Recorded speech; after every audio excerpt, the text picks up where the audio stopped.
He used to whisper that I was his forever. Now I watch him kiss another woman under the same street lamp where he once promised me the world. If you've ever been lied to so well, you started doubting your own sanity. Stay with me, because this is how I, Ilara Voss, 45, mother of 2 and wife of a man I thought I knew, burned my husband's perfect little world to ashes without ever striking a match. If you've ever dreamed of serving justice to someone who betrayed you, settle in. What you're about to hear isn't just revenge. It's redemption, seasoned with patience, heartbreak, and the kind of quiet fury only years of love can forge.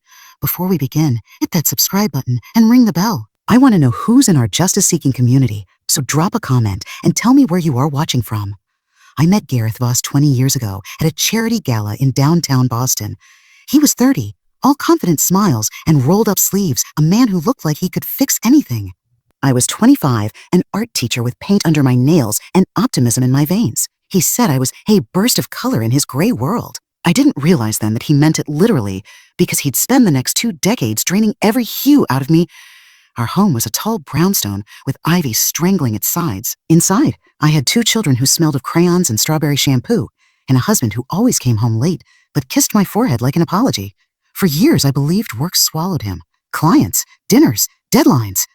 The usual excuses that polite women accept because we're taught to keep peace at any cost. Then came the evening that cracked the illusion. It was late autumn. The air outside smelled of rain and burning leaves. Gareth had another late meeting, so I made myself tea and curled up with an old movie. When his phone buzzed on the counter, I almost ignored it. Almost. But the screen lit up again. Can't wait for tomorrow. Same hotel? The name read R. My chest tightened like a fist. For a second, I couldn't breathe. My first instinct was denial. R could be a coworker, a client, anyone. But then a second message arrived. A bring the wine you like. I'll wear the red dress. The taste of iron filled my mouth. My body moved before my mind caught up. I screenshotted the messages, sent them to my email, then placed the phone back exactly where it had been. When Gareth returned hours later, smelling faintly of perfume that wasn't mine, I smiled, kissed his cheek, and said nothing. My silence that night was the first brick in the wall I was about to build. For 3 weeks, I became an actress in my own life, smiling through breakfast, pretending to sleep when he crept out after calls, laughing at jokes that no longer landed. Meanwhile, I traced every lie, receipts tucked in his wallet, unexplained mileage on the car, the faint lipstick smudge near his collar. It was like piecing together a puzzle whose picture I already hated. I learned her name from his calendar, Rena Myers, 32, marketing consultant. Married, the irony stung like salt on a wound. I considered confronting him. God, how I wanted to, but rage without strategy is noise. I'd learned that from my mother, who screamed herself hoarse when my father left and still lost everything. I promised myself I'd be different. If Gareth thought I was fragile, I'd let him believe it until it became his undoing. The first setback came sooner than expected. I followed him one Friday, parking half a block from the Hotel Mercer downtown. My palms were slick on the steering wheel as I watched him greet her, a tall brunette in a scarlet coat. She laughed, tossing her hair back like she'd rehearsed it. He touched her waist, casual, proprietary. The sight burned so deep it numbed me. Then I saw something that twisted the knife. He handed her a small velvet box. I knew that box. I'd picked it out with him months earlier as a gift for our daughter's 16th birthday. I waited until they disappeared inside before I let myself cry, silent and shaking, tasting mascara and rain. That night, I didn't sleep. Instead, I drafted a plan, not for confrontation, but for destruction. First, I needed proof solid enough to shatter his facade. I reached out to an old student of mine, Liam Keane, now a photographer who specialized in private investigations, as he delicately put it. I told him everything. His jaw tightened, but he nodded. You sure you want to see this, Ilara? I need to, I said, I need to stop feeling crazy. Over the next month, Liam gave me what I asked for. Photos, timestamps, receipts, Gareth and Rena at restaurants, entering hotels, driving to the coast. Each image was a nail sealing Gareth's own coffin. I stored them on an encrypted drive labeled attacks documents. But even with evidence, revenge needed precision.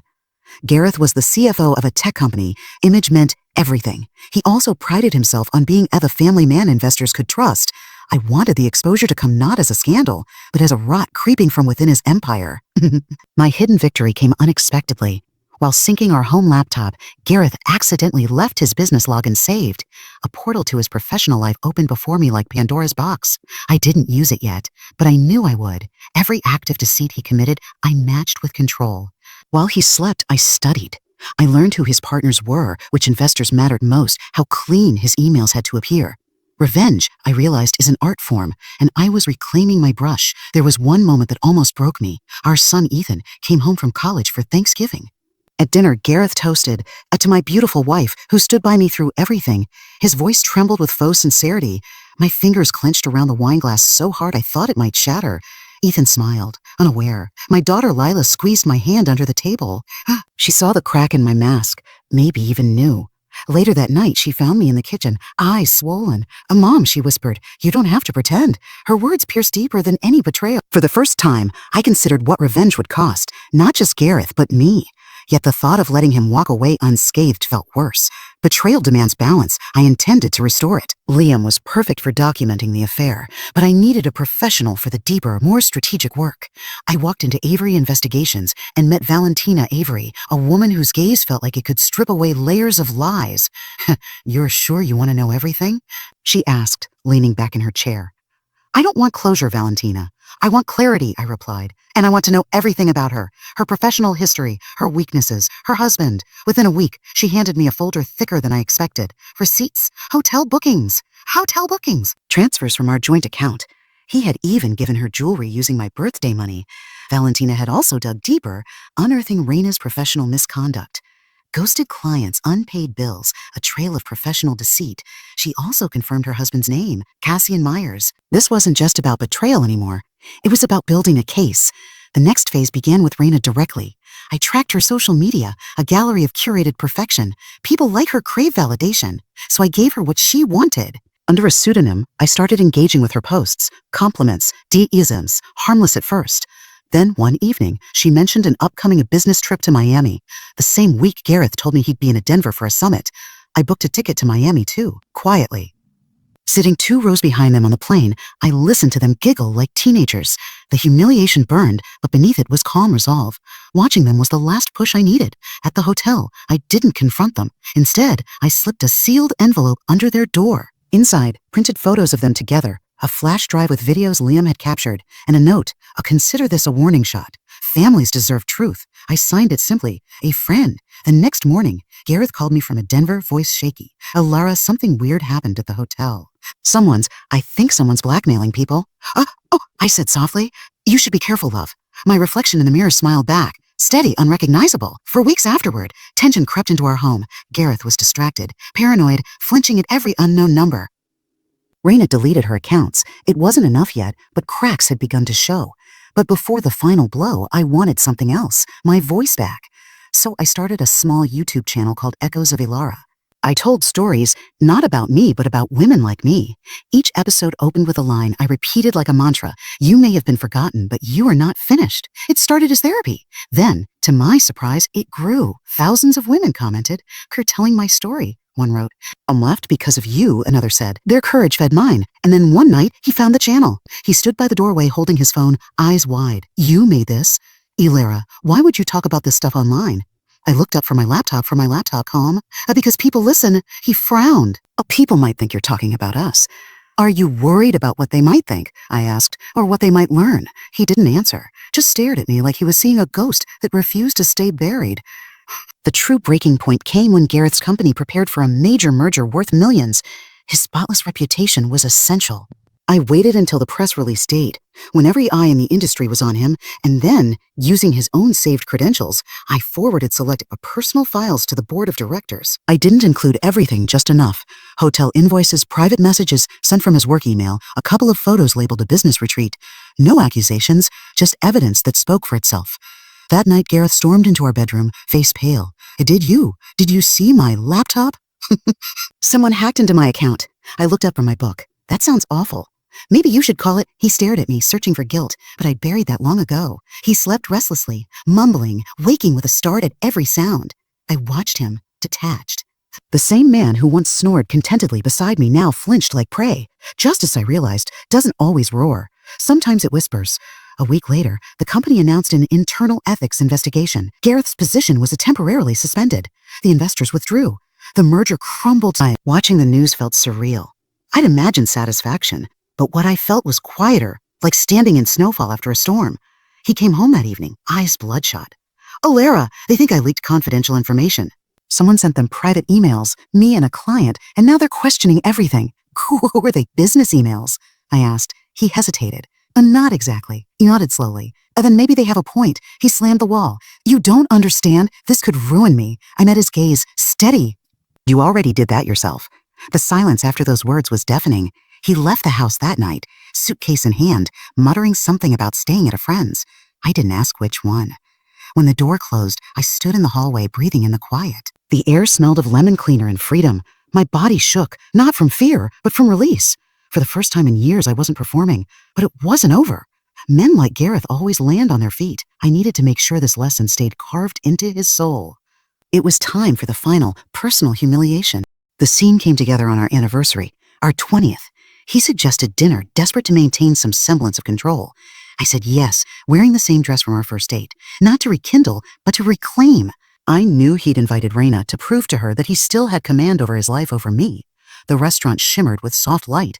He looked nervous. She was there too, across the room, pretending not to see us. Her eyes flickered, uneasy. Perfect. Halfway through dinner, I excused myself and walked over to the manager. Would you mind playing in a short video before the next song? I asked. It's our anniversary. A little surprise. 5 minutes later, the lights dimmed. The screen on the wall flickered on. First came a montage of our years together, our wedding, birthdays, vacations. Then slowly the images shifted, screenshots of messages, receipts, photos of him and Raina in the same restaurant. Gasps rippled through the room. Raina froze. He went pale. I sat still, sipping my wine, watching the truth unfold like theater.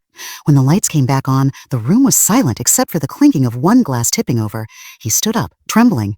Alara, what did you... I interrupted, voice steady. You always wanted an audience for your stories. I just gave you one. I walked out before he could respond. The rain outside felt lighter this time, almost cleansing. Each drop whispered against my skin like applause. Later that night, I returned home, packed my suitcase, and placed the divorce papers on his desk with a note. This is your final act. Don't call me. Don't follow me. The story's mine now. I didn't cry when I left. The tears had already done their part. What filled me now was something quieter but stronger. Dignity, reborn in silence. As I drove away from the city, I glanced at my reflection in the rearview mirror. Alara, I whispered, testing the sound of my own name again. For the first time in years, it didn't sound like a ghost. I used to believe revenge would feel like thunder, loud, striking, unstoppable. But it didn't. It came quietly, like rain slipping through a cracked window, soaking everything I thought I'd already dried. After the day I burned Gareth's reputation and publicly humiliated him, I should have felt whole. But peace didn't come. It hovered somewhere ahead of me, a mirage I kept chasing. I was 45 years old, not a woman searching for youth or love anymore, but for something cleaner, sharper, justice, dignity, closure. Gareth had vanished, leaving only the echo of his cologne.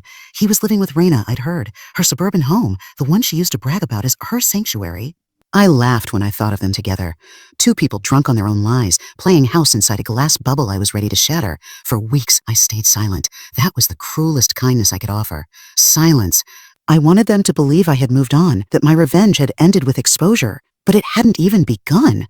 One morning, while making coffee, I received an anonymous text. They're applying for a joint business loan. Raina's using your old client list. The message came from an unlisted number. I didn't recognize it, but I had my guesses. Betrayal always attracts witnesses. I opened my laptop and checked. The rumor was true. Raina and Gareth were launching a marketing consultancy, using my old firm's branding style, even my slogan. We don't follow trends, we create them. That line was mine, born on a sleepless night, when Gareth and I were still partners, still believing in something beyond greed.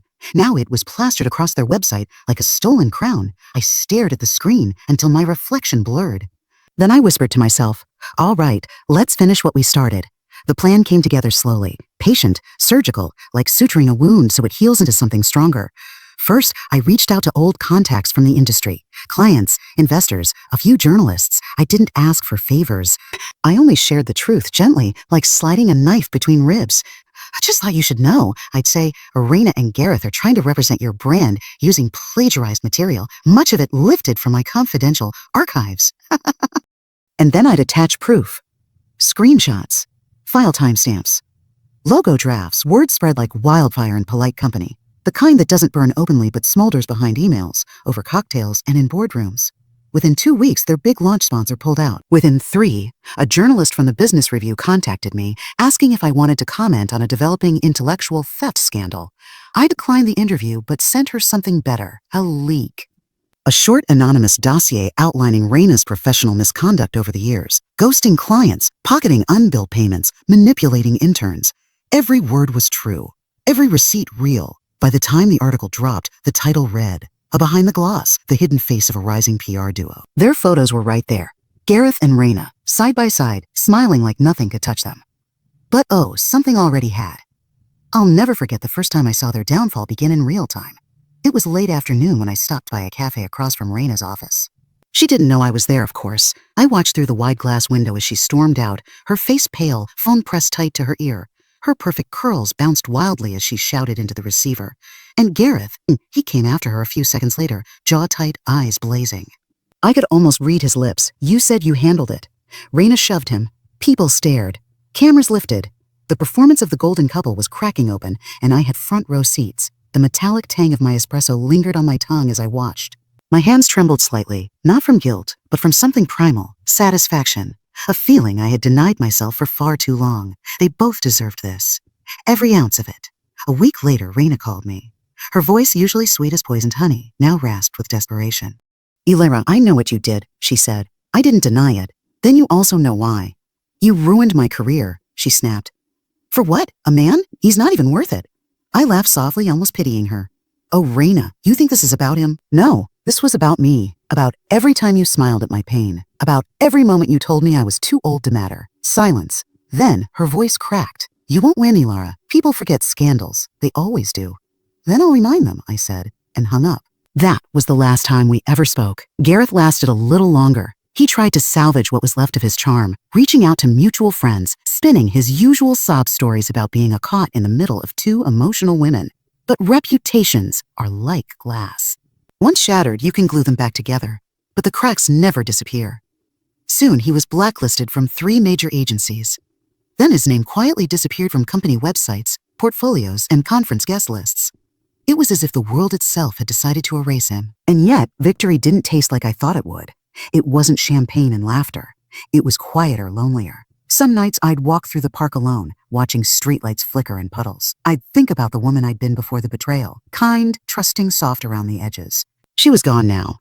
In her place stood someone sharper. Still kind, perhaps, but with teeth. Revenge hadn't destroyed me. It had remade me. Months passed. My consulting business, rebuilt from scratch, began thriving again. Ironically, I started getting calls from clients Raina had mistreated. They all said the same thing. "You're the only one we trust now."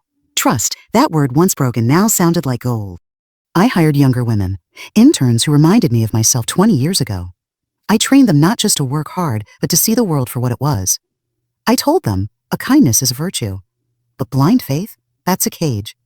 One day, a new intern named Rhea asked, "And Ines, Ilara, were you ever betrayed?" Vice smiled, the kind that hides whole histories behind it. "Yes," I said softly. And I lived to tell the tale. Then came the call that marked the true end of it all. It was a lawyer representing a bankruptcy case. Raina and Gareth had defaulted on multiple loans, their assets frozen. The law firm was calling to confirm if I wanted to reclaim any intellectual property that had been stolen from my company. I said yes, and as I signed the legal forms, something strange happened. My hands stopped shaking. The fire that had burned inside me for so long went quiet. I realized that vengeance wasn't a single act. It was a journey back to yourself. Later that evening, I visited my children, now grown, living their own lives. We sat by the fire, laughing, eating pasta, drinking wine. My daughter asked Mom, "Whatever happened to Dad?" I looked at her, the way a survivor looks at calm seas after a storm. "He became someone else's lesson," I said simply. She smiled sadly. "You never talk bad about him." Because bitterness," I said, "is just a chain that pretends to be armor." She reached for my hand, her warmth grounding me. And in that moment, I finally understood. Revenge had been my weapon, but forgiveness was my freedom. That night, before bed, I opened the old folder on my computer, the one labeled Raina. Inside were photos, messages, reports, all the proof that had once defined my rage. I hovered the mouse over delete. My heart raced, but not from anger this time. From peace. Click. Gone. The past was finally over. But somewhere deep inside, I still carried her. The woman who refused to stay broken. The 45-year-old who stood up from ashes and rebuilt herself from fire. A few weeks after deleting those old files, I thought the story was finally done. But karma, it has a way of making sure you see its full performance. It was a Thursday morning. The sky outside was the color of damp concrete, and I was halfway through my coffee when my phone buzzed. The message was short, a forwarded video link from an unknown number. You'll want to see this. My thumb hesitated over the screen. Then I tapped it. The video opened to a shaky recording, a man shouting outside an office building, cameras flashing, reporters swarming. Gareth, his once immaculate suit was crumpled, his hair uncombed, his voice desperate. Those were my ideas, my concepts. She stole everything, he screamed. The caption below read, "Disgraced ex-CEO blames former partner during embezzlement arrest." I watched him being handcuffed, eyes wild, spit flying as he cursed the journalists who no longer cared. A strange calm spread through me. Not triumph, not schadenfreude, just silence. Gareth, the man who once taught me that loyalty was weakness, had finally been taught by life itself. I closed the video, exhaled slowly, and looked out the window. For the first time in years, the world felt still. A month later, I ran into someone unexpected. Her, Raina. It happened at a charity event downtown, one of those networking galas where everyone pretends to care about causes they can't spell. I had been invited as a keynote speaker on female entrepreneurship. The irony wasn't lost on me. She was thinner now, her face drawn, the shimmer gone from her eyes. The queen bee who once stung everyone now moved through the room like she was invisible. I might have walked right past her. But she stopped me. "Ilara?" she said, voice trembling. "You look good." I turned slowly. "A thank you. You too." The lie hung softly between us. She swallowed, glancing around. I wanted to say I'm sorry for everything. I could see the effort it took her to say those words. Her hands shook. Her lips pressed together like they were holding in a storm. "You don't owe me anything," I said quietly. "But I hope you learned something." Her eyes filled with tears. "I lost everything." I studied her for a moment. "Then maybe it wasn't yours to keep." She nodded weakly, and before walking away, whispered, "You won." I didn't reply. Because winning isn't the right word for what I'd done. It wasn't about trophies or power. It was about ending a story that tried to end me. That night, as I stood on stage, lights warm on my skin, hundreds of faces watching, I thought about that moment. About what revenge really meant. I once believed success was the best revenge, I said into the mic. But I was wrong. The audience leaned in, silent. The best revenge, I continued, is knowing they can't touch your peace anymore. It's walking through the same fire that tried to burn you and realizing you came out gold. Applause thundered through the hall. Not the polite kind, the kind that shakes your chest, that tells you people felt what you said. In that moment, I wasn't the betrayed wife anymore. I wasn't even the avenger. I was the survivor, the rebuilder, the woman who learned that forgiveness isn't weakness, it's closure. After the speech, a young journalist approached me. Early 20s, bright-eyed, voice full of reverence. "Missy Lara," she said, "your story, it's powerful. Would you ever tell it publicly?" I smiled. One day. But not yet, because revenge stories, I realized, don't belong to the past. They belong to the moment you decide you're done being the victim. Months later, in early spring, I moved to a small coastal town 2 hours from the city. My new home overlooked the sea, the kind of view that quiets even the loudest memories. I planted a small garden, bought a golden retriever named Hugo, and learned to bake bread, something my therapist said helps rebuild trust and patience. She was right. Watching the dough rise reminded me of myself, soft, broken, and then suddenly, full again. Every morning, I'd walk Hugo down to the shore. The waves were always cold, even in summer, and they'd lick at my feet like old friends. One morning, a child lost his kite in the wind. I caught it before it hit the water and handed it back. His mother thanked me, and I smiled, realizing that once, not long ago, I couldn't even look at someone else's happiness without bitterness. Now, I could. Healing, I realized, isn't a finish line. It's a rhythm. You learn to breathe again, one small kindness at a time. 6 months after that charity event, I received a letter. Not an email. A handwritten letter, postmarked from another state. It was from Raina. Her handwriting was shaky, but I recognized the looping R instantly. "Alara, I've started therapy. I'm rebuilding my life, away from Gareth, away from the city. You were right. I didn't just hurt you." You may never forgive me, but I hope you can see that I'm trying to become someone better. Thank you for showing me what strength looks like. Raina, I read it twice. Then I folded it neatly, placed it in a drawer, and didn't cry. Not because I didn't feel anything, but because I finally understood. Forgiveness wasn't for her. It was for me. A year later, my daughter got married. As I watched her walk down the aisle, veil catching the afternoon light, something warm bloomed in my chest. The music swelled. Her fiancé looked at her like she was the only person in the world. And suddenly, everything made sense. All the pain, the fire, the loneliness, it had all been leading me here, to peace, to a life that was mine again. During the reception, someone asked if I believed in karma. I smiled, sipping champagne. "Karma's real," I said, "but it doesn't always come with thunder. Sometimes it just waits for you to grow strong enough to watch it work." One evening, much later, I found myself sitting by the shore again, the sea whispering its endless lullaby. I picked up a small stone, smooth and white, and rolled it in my palm. I thought about Gareth, about how his name once made my hands tremble. Now it was just a name. I thought about Raina, about how I used to imagine her suffering. Now I just hoped she found peace too. That's the thing no one tells you about revenge. When it's finally done, truly done, what you feel isn't victory, it's release. Like setting down a heavy box you've been carrying for years. That night, I wrote something in my journal. Some people will betray you and still sleep like babies, but life has a way of teaching them what nightmares feel like. You don't need to seek their ruin, you just need to heal faster than they can lie. I closed the book, blew out the candle, and whispered to the darkness, "A good night, Ilara. You made it." If you've ever been betrayed, disrespected, or made to feel small, remember this: your pain doesn't make you weak. It's proof you care. But what you do with that pain, that's what defines you.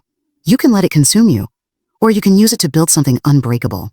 For Ilara, revenge wasn't about destruction. It was about rebirth. And maybe for all of us listening tonight, that's the real message. You don't need to set their world on fire. Just stop letting them dim your light. If this story gave you chills, if you felt Ilara's rise, her fire, and her peace, then hit that like button, subscribe, and tell me in the comments, what's the most satisfying revenge you've ever seen or imagined? Because sometimes karma doesn't just knock, it writes poetry.